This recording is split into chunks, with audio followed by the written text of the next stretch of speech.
Welcome to month number 2 of the Sportsline Podcast here on CHCH. I'm Bubba O'Neill, and I certainly hope that we are becoming a regular part of your routine. Like I tend to brag, no region in this province, perhaps even the country, has produced a number of high-level athletes, coaches, executives, broadcasters, and in this case, entrepreneurs. Now, folks, if you are familiar with the old saying that find a career that you truly love because it will never feel like a job, well, this individual has taken that mantra to the max. From her days as an esthetician and a fashion consultant to blogging, opening not one but 2 boutiques, Natalie Sexton is living out her dream job. Currently, her lifestyle segments are seen on CHCH and nearly every network in the country. Best part, in my opinion, she's a huge sports fan. And if you've been to a Tiger Cats recently, folks, you know who I'm talking about. Natalie Sexton, always a pleasure to see you. I mean, it's great to have it even better right here on the Sportsline couch. This is amazing. Thank you for having me. How have you been? Excited. Oh, I'm doing great. Really great. Busy as ever. Like seeing that lineup there, I'm like, oh my gosh, do I do all those things? Did I do all those things?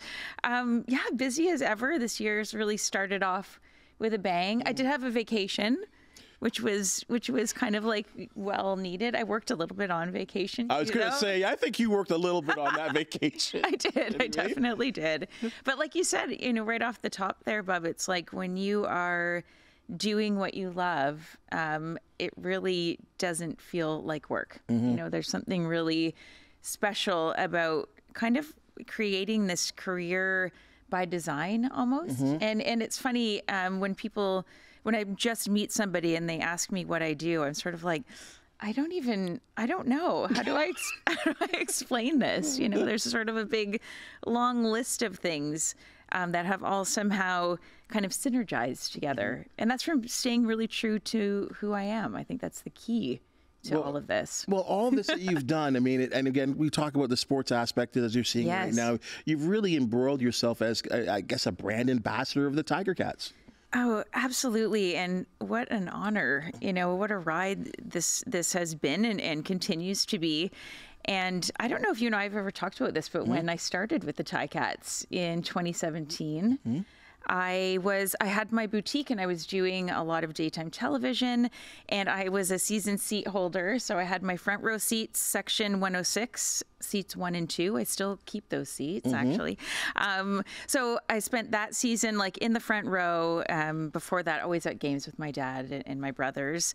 And a few times sort of we ended up like on the big screen or on TSN and whatnot. And then that season ends, new season's about to start, and I ended up getting an email from someone who was kind of running game day production and whatnot at that time. And they said, hey, we're looking for a game day host.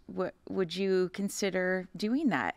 And I said, thank you so much, but no, because I thought I can't do that. Like, I really thought, because I was really like doing fashion and beauty and sort of felt like, okay, this is what I do. And I'm a big sports fan, and I love the Ticats, a huge Ticat fan. Hamiltonian, born and raised. But I thought, nobody's going to buy me as the host. They're going to think, what is she doing down there? Like, I had all of this self-doubt and thinking that I would be judged. So anyways, I had said no, and then maybe a week or so later, I told a few people about it, and they were all like, are you nuts? You said no, what? And thank goodness they reached back out and said, are you sure? Like, we think you would be a really great fit, and maybe if you just want to come down and we can chat more. And right away I said, yes, I want to do it.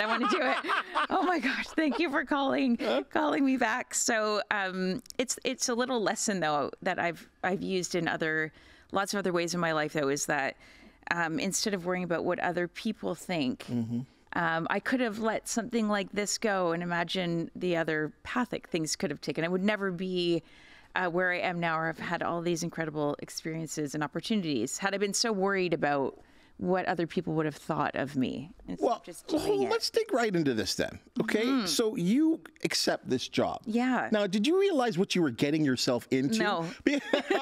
Because I'll tell you this, okay? I do television. I'll speak to the odd class, 30 people, right. Groups of 30 people or so. Right. I'm going to, you see us at the Tiger Cats audio network. There's a crowd around us at times when we're doing some of our segments, 40, 50 people. I don't mind that. Right. I could not do what you do. I could, under no circumstances would I do it. I know when Andy and I go and tape our segments, it's before the game starts, and there might be 1,000, 1,500, 2,000 people that are filing in the stadium. Right. You are doing your segments in front of the peak time, during game time, to a commercial break, 24, 25, sometimes 26,000 people. Right. I need to know how you do this, how you execute this. Whew, I'm going to start sweating now just thinking about that. I don't think about that. I really, how could I put it? I feel like when I'm talking to the camera, like when I'm doing these hits, and especially when I'm down there with a fan, I'm focused on the fan. Especially, I think for them, they're nervous, they're excited. Like this is a once in a lifetime moment for them. So I feel like my job is to make them feel comfortable and okay and excited and not nervous at all. I don't really look up. I'm looking at the camera. Right? When you're down on field level, it is a different experience. There's lots of times though where we do go into the crowd as well. I think in a way it's almost like performing. So I'm kind of like, I'm Natalie, the host, and I feel like it's all of us though. Like I don't put all this pressure on myself. Like I get to kind of relay these fun, cool messages and things that are happening through the game day and hype people up, and I take their energy as well. And I also feel like if I make a mistake, nobody's gonna know if I'm smiling and laughing through. And I probably got a lot to do with those $5 beers before the game. Exactly. Amazing. It's cool. Like I feel like the fans there are proud of me, and they sort of like we're all. It's a Hamilton proud feeling, and I feel like it is. Everybody wants me to do a great job. Like no matter what I do, they're going to be like, "You were amazing," So there's something really, really special about what I get to do, and I mean at this point, I don't really. The nerves are. I'm excited before game days. I have like a game day kind of ritual before I go down to the stadium. I'm in the zone. Can you tell us about it? Yeah, for sure. So I always listen to Beyonce Homecoming live. Okay. That's my it just kind of puts me in the zone. I work out in the morning. I eat a certain breakfast. I listen to her. I get ready. I don't really talk to anybody. Like I like to be alone. I do this too. This is me. Do you do the same thing? I do the same thing. Yeah, I don't want to talk to him. And do you think it's because your social battery is going to need to be at 100 as well when you get down there? Absolutely. And I want it to be. I want to just be kind of like fresh and ready to roll. I have social media maybe planned out too. I don't sit and try to put things together the day of too. Like I just want to be focused on getting down there and then getting right into the zone. So because as you know, like as I do too, you've got these little segments to fill, and you've got to be bang on, and you got to hit the times and whatever. And hence, going to where you're going with this, I know that after every game, sometimes a couple of guys may go out for some drink. I'm done. No way. I'm done. I'm gassed. I'm done.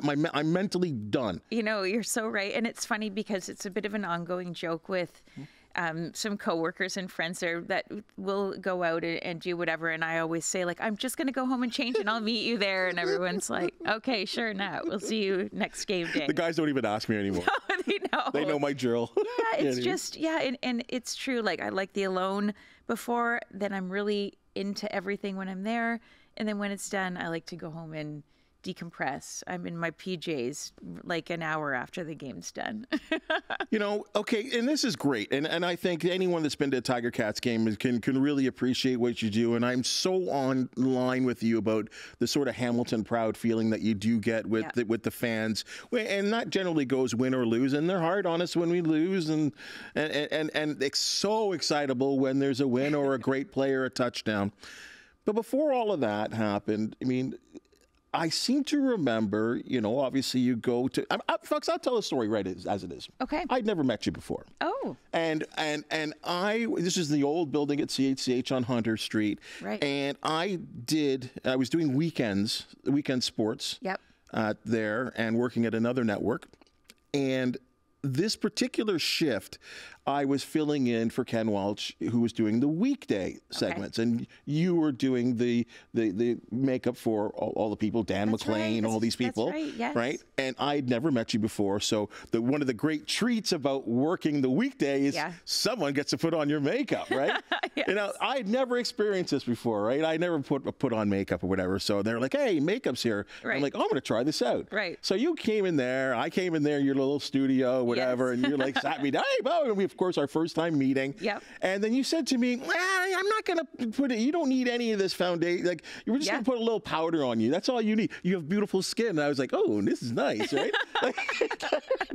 This is the most wonderful. I'm like, "This is amazing," or whatever. Right. And that was our first ever meeting, at that time. And that was many moons ago for yourself. Now, I know it's a long road travel, but I mean, from that point on, so much has happened to you. And so much good. Yes. Well, like, from that person who graduated from Mohawk to doing, dressing up people's faces at CHCH, it's been an explosion, Nat. I don't mean to embarrass you, but it really has been an unbelievable story. It's, there's times where, because I'm a very, like, what's next? Like, I'm always looking ahead, and I have to sometimes make myself kind of sit down and look at all the things that you have done, though. Like, it's because there is so much that has kind of happened over that last decade plus. So I was a makeup artist at CH for the daytime shows, and I loved that job. That was my first real taste of like being on a TV set and behind the scenes, which I loved being behind the scenes as well. And I loved everybody there. Like, what a great community to start in TV, like so supportive and wonderful. And I did that, I guess, for a couple of years. And I loved getting up at 3 a.m. to go down there and get everybody ready and just be a part of it all. And I ended up doing a couple of segments on camera. I believe it was Kate Carnegie at the time. Yes, yes. And so I did a couple of segments for, the 6 o'clock news. And I'd be talking about like sunscreen and what lipstick to wear and blah, blah, blah. And then the makeup portion of at CH ended, so they didn't have, for like, there was a trim to certain things, and makeup was one of the things to go. And I was just so devastated because I loved that job so much. So Kate was still there now doing the weekend news, and she said, "Hey, how do you feel about maybe doing a segment?" Because what I took from losing that job was, okay, I was blogging at the time. I was doing makeup for different events and whatnot. And it was kind of like, okay, let's just buy a really great camera, really double down on doing this blog and being Sexton in the City. That was the blog's name. And just put a whole bunch of work into it. So I kind of established myself as a blogger. And then the news had sort of said, CH had said, well, let's do this Sexton in the City as a regular Saturday segment that we'll do during the 6 o'clock news. And because I'd built a following a bit that way and given myself some credentials, and sure enough, there I am on the desk doing this, Sexton in the City segment on beauty and fashion. And I loved, like Cityline and the Marilyn Dennis Show and fashion television, and all those things had really inspired me. Did this on CH for about maybe less than a year, and the Marilyn Dennis Show reached out. A producer who had been an intern on at CH, who had met me sort of back in the day, and she said, you just always were so nice, and you were there when you were the makeup artist and I was an intern, and I've seen what you're doing now. Would you like to come and audition for the Marilyn Show? They need a fashion expert to join the team. And it was just like my, idol, I will just never forget that. Yeah, I was frozen, at my laptop. Like, is this actually real?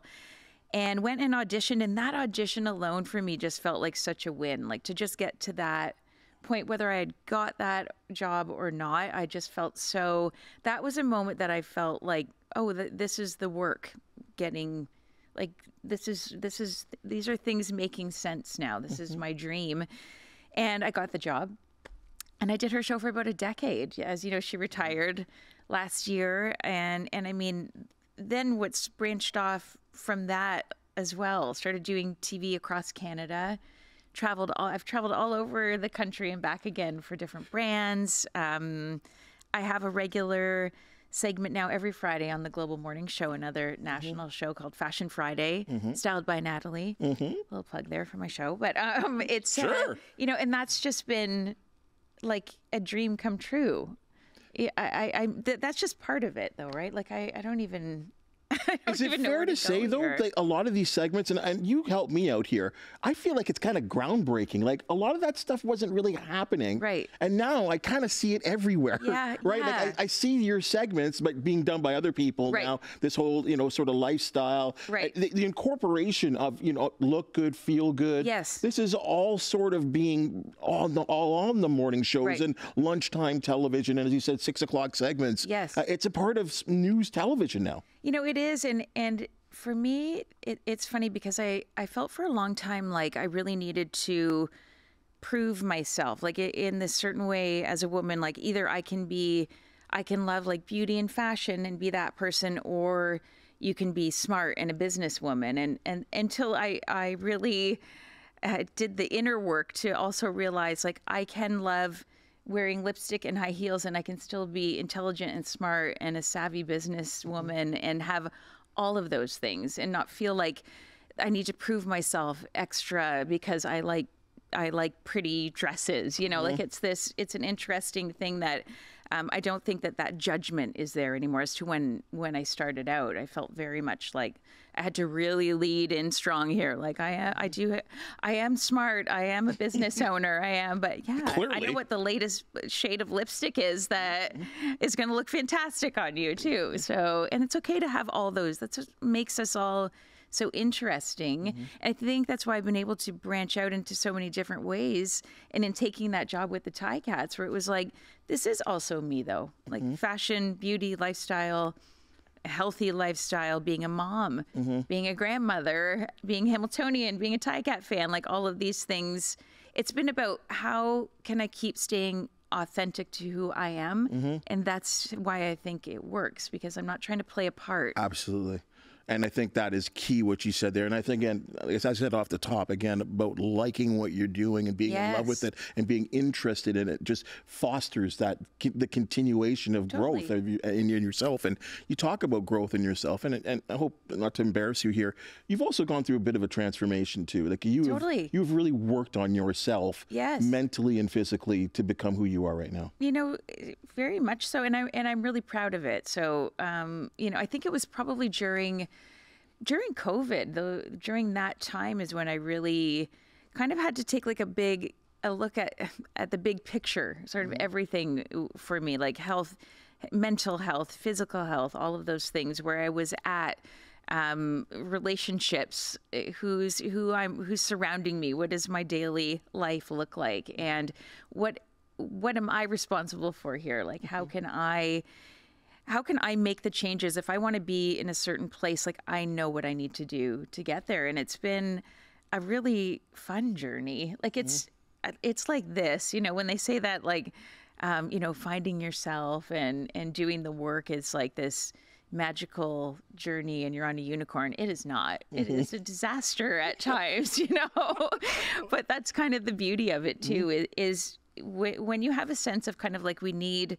the bad to appreciate the good, and like life is just like this. And that's really what my life has been personally and professionally, has been at times where I'm like, oh, that didn't work out because now this is what needed to work out, and having a little bit of perspective that way. But getting healthy physically too really has just been a game changer for me. Like I feel amazing in my 40s now compared to my 20s, even 30s. It's like, I'm very routined, that's a really big part of it. Yeah, something like 3:45 in the morning?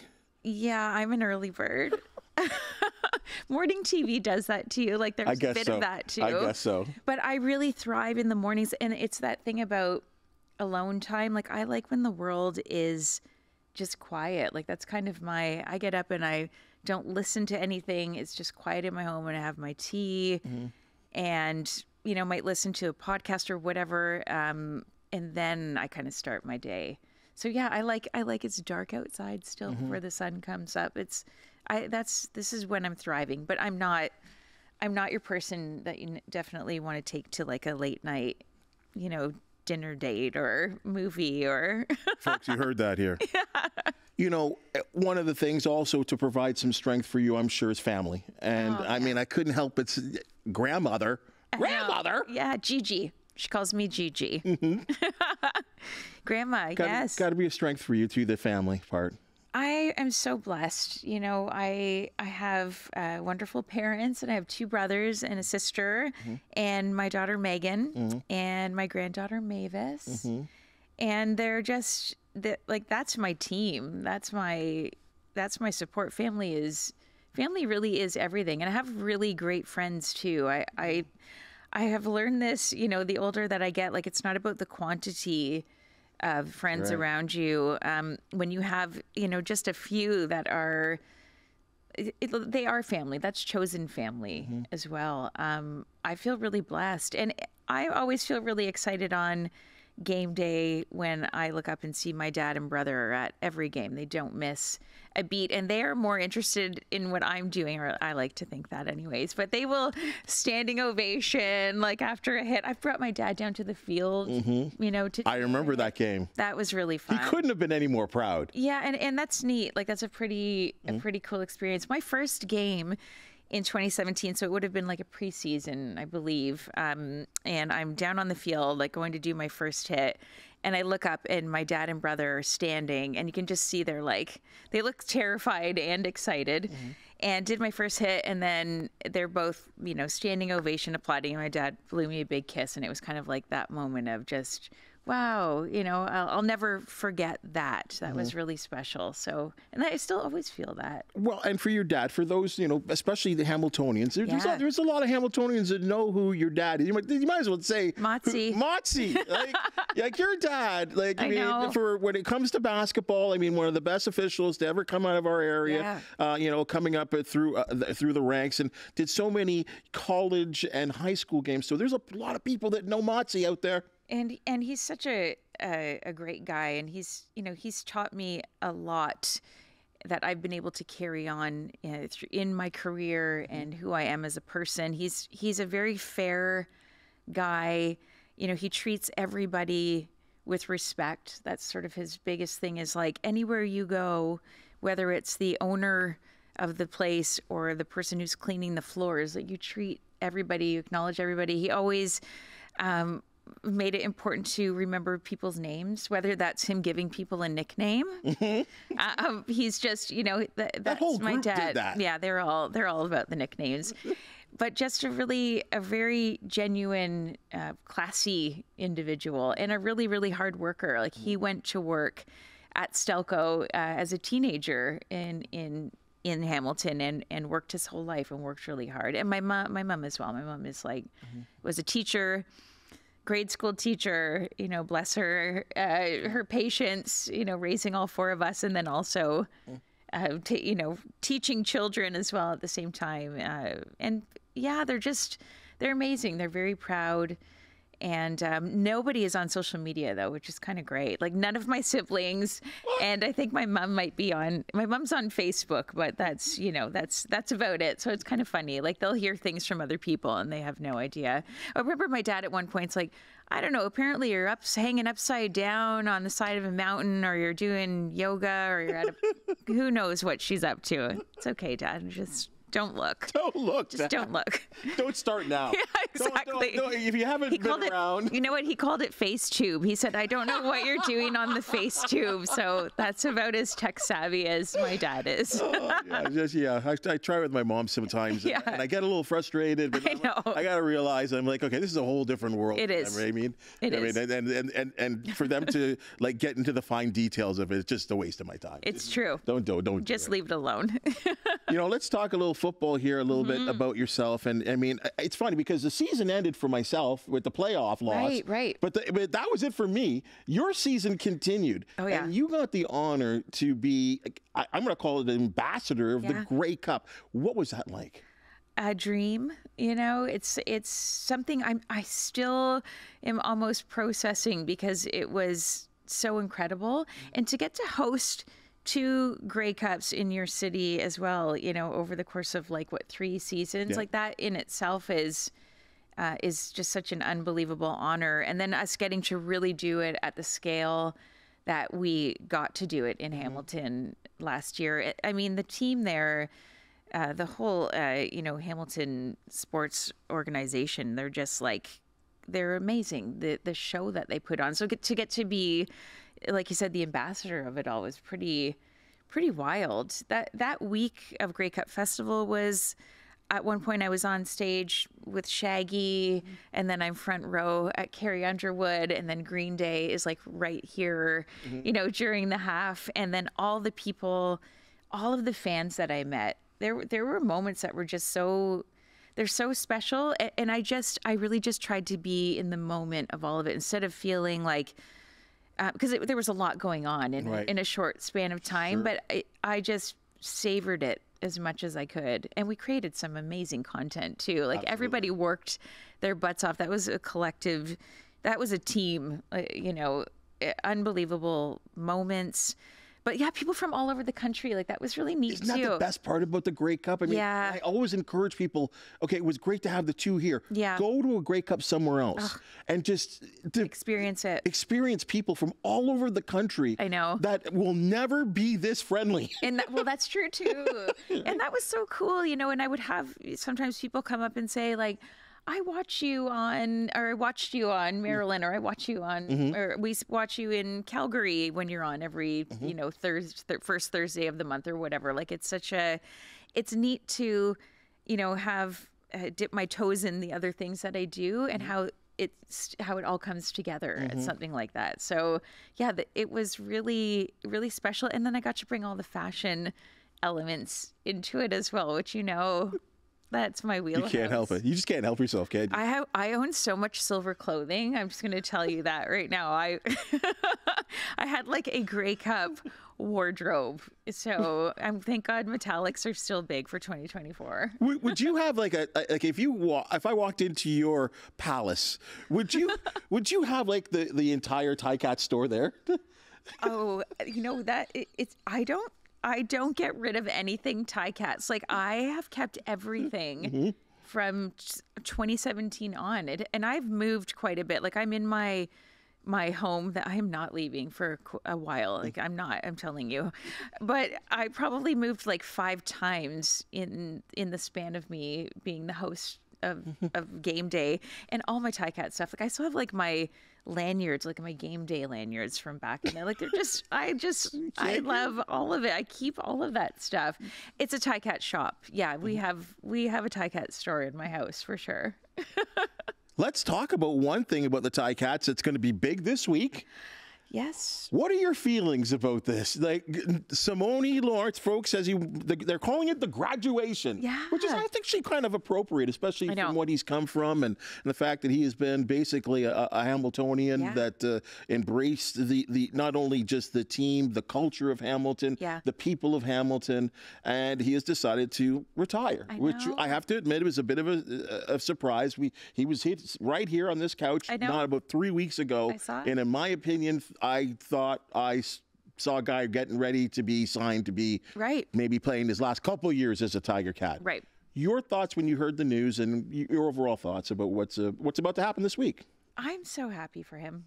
I think when you know. I'm excited to see him, flourish and thrive in his next chapter with the team. I think it's kind of neat, like you said off the top, though, about Simone and Hamilton, and that's just such a testament to what a great city we are and how, it's once you're in, your family here.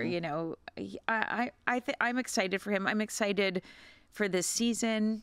Change change is good sometimes. Yeah, there's been change. He'll be missed. Like I was shocked a little bit too, but I sort of thought like, okay, yeah, this makes sense. I feel like he knows what's best for him too, right? Definitely. And he's just sunshine. Like he's one of the first players that I met when I started, with the Ticats. And like when I think about Simone, like I've been out at spots with him where it's like a big dance party, and then just recently I was at a yoga class and I looked over and Simone's in like dancer's pose at my hot yoga class, like better than anybody else in the room. Right? Oh, Simone's in yoga here. Like he's just he's amazing, right? He's just one of those really special people. Well, I'm thinking of like the Ticats audio now. They put together the likes of Morielli and Hitchcock. Yeah. I could see a Sexton and Simone show. Yeah. I could see it coming together. Okay, Dave Cadeau, are you listening? Yes. I mean, I can really see it all together coming together. It. I mean, he's a fashionable dude. Like he is a fashionable dude. He actually did. In fact, you know what? We did show a segment there that you were here at CHCH. Yeah. And you had some of the old boys. Putting on some clothes as well too. With Mike Daly and Fantus. Fantus. I've had like Mike Morelli and Rob Hitchcock and their wives did a segment for me as well. Like, oh yeah, Courtney Stephen. Courtney, yes, for sure. His modeling skills, I'll just say that's whole nother career for him as well. Really good. Well, I have to go back and look at the tape. Okay. Look, there you are. Yeah, there you are. Look at these guys. What is this? This is all like a summer flair going on? Yeah, it was a summer style segment, a men's summer style segment, and I reached out and like that's how great everybody is. This was I think just before the season had started last year, so we did a little plug of course too. But like it's just such a family. I feel so lucky. I have made some of the best friends and just the support too. And you mentioned Dave Cadeau, like doing a series called Sexton in the City with the Ticat Audio Network. Like that was a really cool, and that was his idea to start that, like the sort of like, let's brainstorm and what would you like to do? And I'm like, I'd like to talk to some players about Hamilton and let's go walk around the city. And that's been something that I've been able to do now for a couple of seasons. And we've always had the wildest weather days. I will say this, like it's either been freezing cold or boiling hot, and it just has made for great segments. You know what's really good about those segments, Nat, is the fact that when I watch them as a sportscaster, when I see them as a broadcaster, Ticats guy, CHCH, I see it. I get a certain level of knowledge of these guys. You get somewhere else with these guys. I mean, what do you like on your pizza? Like things seriously. like that. Like you really do get so fun. And it's great seeing the humanization of these football players. I'll put it that way. Well, and that's the thing too. Like the pressure and the the scrutiny that they're under, the microscope. I don't feel like it's my job to dive into that. Like let's just have a conversation. And it sometimes it goes into certainly like game day things or career and stresses and whatnot. But it's kind of like, hey, what do you do to de-stress? Like, who are you besides being this amazing pro athlete?